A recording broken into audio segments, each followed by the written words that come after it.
Yeah, we got Senator John Thune here, number 2 in the Senate.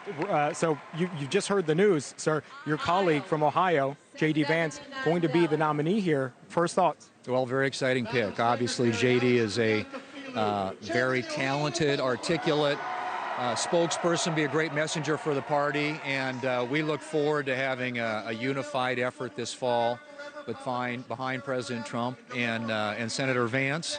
And I know that South Dakota delegation, who are all here, and all of us around the country are going to be united coming out here. So we're excited about the pick, and I know there's been a lot of speculation around it for the last few days, but now that it's settled, everybody will be going to work for the ticket. We feel very united on the Senate front about getting the majority back, and obviously we're going to do everything we can to make that happen. I don't think I'm going out on a limb saying, when you look at the more traditional Reagan Republican type, and then the maybe more Trump brand of republicanism, he fits more in that latter category. And I think, again, I'm not going out on a limb saying that you and Leader McConnell may fit more into the first category. How do you anticipate working with potentially a Trump-Vance administration?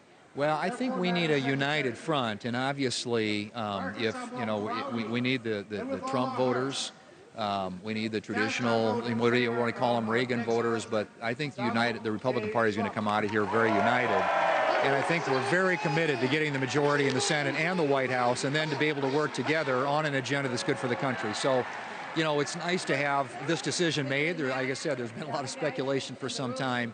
But I think it's a strong ticket. And the one thing that President Trump has done is he's expanded the Republican Party to include in our coalition a lot of folks that sometimes don't often feel like they're not represented and don't have their voices heard. And I think JD represents that constituency extraordinarily well. And so I think it's a really strong ticket. We'll do everything we can to help him succeed.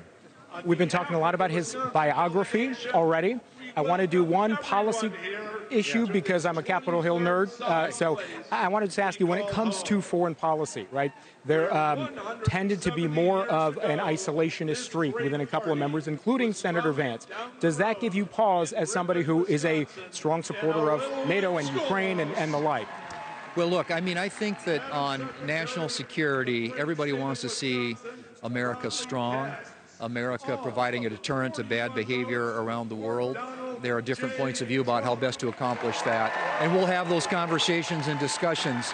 But the one thing I don't question, and that is that this ticket or any Republican here, or for that matter in the United States Senate, who isn't committed to making our country stronger, safer, more secure, and more prosperous for future generations. And we'll work out how best to accomplish that. Like I said, as you know, there have been some differences of opinion about that in the past. But this is a ticket that we're going to get behind when it comes to national security. I think everybody believes that we've got to invest in our military, something that hasn't been done under this administration, and that we've got to make sure that America is strong in the world again. Thanks so much for watching. Just go to joinnn.com to find NewsNation on your television provider. And don't forget to click the red subscribe button below to get more of NewsNation's fact-driven, unbiased coverage.